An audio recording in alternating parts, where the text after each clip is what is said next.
7 on the beard. That seems low. I know. was thinking I know.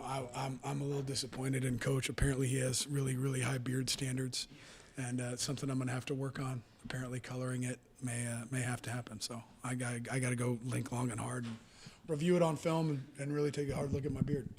Invest in some beard oil. That's right. So it's your first spring as the Tech State offensive line coach. Been here as the tight ends coach, though, so it's a place you know very well. How is it transitioning to the offensive line? Obviously, you have some in your past, but how's it been early on? It's been easy. I have really good players. You know, the coaches that were here before did a good job bringing in good players. You know, as we recruit as an offensive staff, you know, we all recruit players once we identify a guy we really want. So, you know, I was involved in, you know, Richard West's recruitment and Kyle Hurl's recruitment and Evan Lavelle's recruitment. So I knew those guys. And then obviously I had relationships with the guys that were already here on campus. And, you know, like Coach said, the number one thing if you're going to be successful is building relationships with people.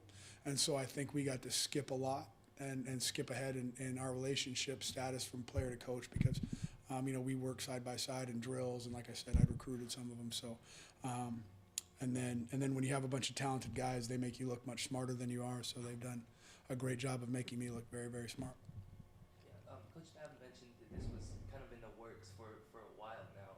Tell us kind of what led up to it. I guess how has The offensive line job opened up, and so then I moved my stuff into that office. Did you when it popped up last year? Were you vying for the job? You know what? I think vying.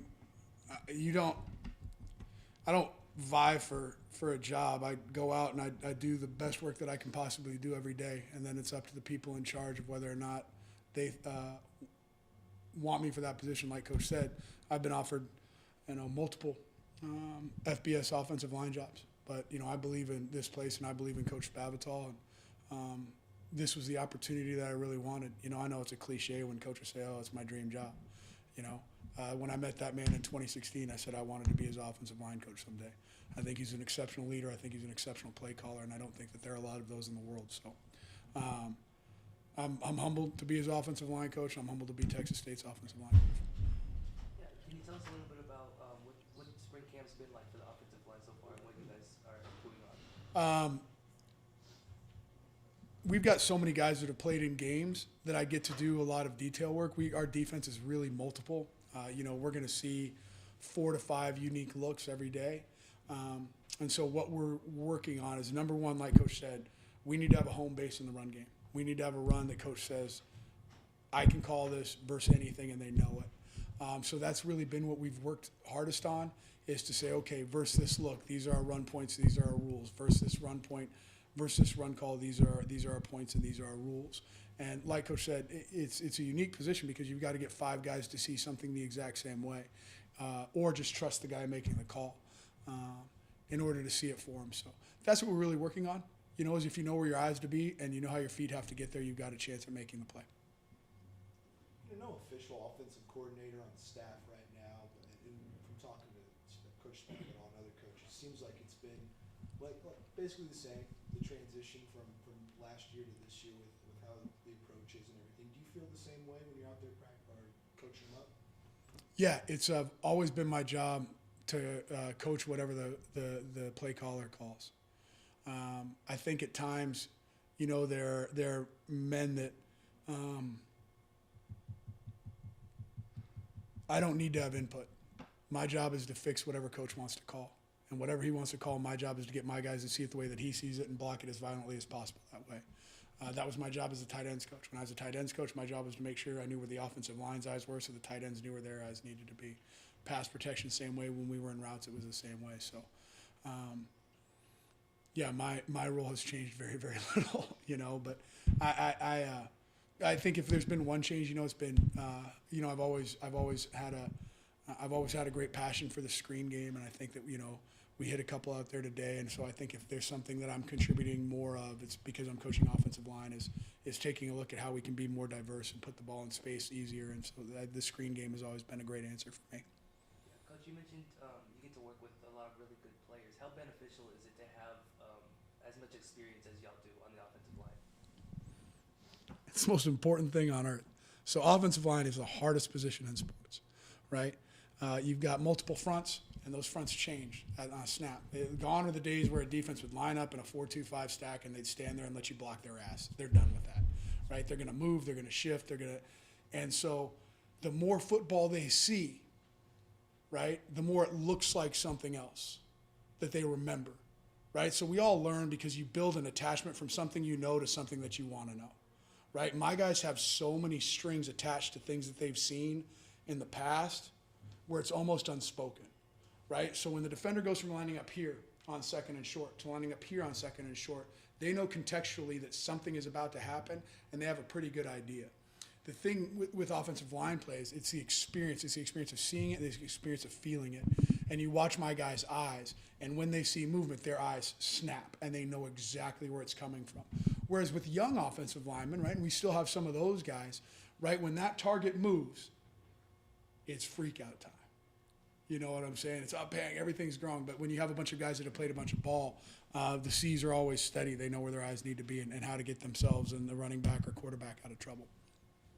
You know, we've talked about the older guys and the experience you have, and then you mentioned some of the younger guys, the Trenton Scotts, Austin Markowitz, like Nick Fullwider. You've got a bunch of young guys. How are they coming along, and what's your take on their progress? I've been impressed with the progress. Like, here's the deal. Anybody could coach Dalton Cooper and Russell Baker. You guys could come up and coach them. They're phenomenal football players that have taken a ton of reps. I mean, they're absolute monsters. The strength staff has done a great job creating monsters. I take tremendous pride when guys on the third team know where their eyes need to be and know how to get there. That's your job, man. My job is to teach, right? I don't have a blackboard, but my job is to be a great teacher. And so I've been so impressed. Nick Fullwider, we did a big thing for Nick Fullwider. A guy whose name never gets called is Kyler Cooks. If you want to talk about a young man that's made a transition from where he was when I met him 2 years ago to the player that stood out there today, he's not the same human. He has turned himself and willed himself into being a really competitive football player. And like, you know, I hate not having Dalton out there, but it's been such a growth opportunity for Kyler. So I'm really pleased with the development across the board. But, you know, like you said, Dalton, do you help out the younger guys? Yeah, they all help out the younger guys. And there are times in practice where I try to structure it to where I never have two new guys together, where I've got a vet next to them to support them and show them where their eyes should be. And again, that's a luxury. The older guys almost create those strings for the younger guys. 100%. I mean, because we don't huddle, you know. So what's happening? So the communication between is, hey, should have stayed your eyes in the B gap, right? You'll be fine. You'll be fine. I got you. You'll be fine. And because they all made those mistakes, and they know how to fix it. So again, I might be, I don't know. I mean, so you take a look at Richard West had something like 27 starts at A&M Commerce, right? Evan Lavelle started 24 games. Kyle Hergel, before he got here, had started something like 26 games, right? 24. Baker, 18 to 20. Eddie Rivas, Jaden Smith. You're talking about 10 guys that have double-digit starts. I mean, that's really unusual and really unique, and so I'm really lucky. Coach, can you tell us a little bit more about the newcomers and what you've seen out of them so far? Richard West may be one of the most dangerous players I've ever seen in my life.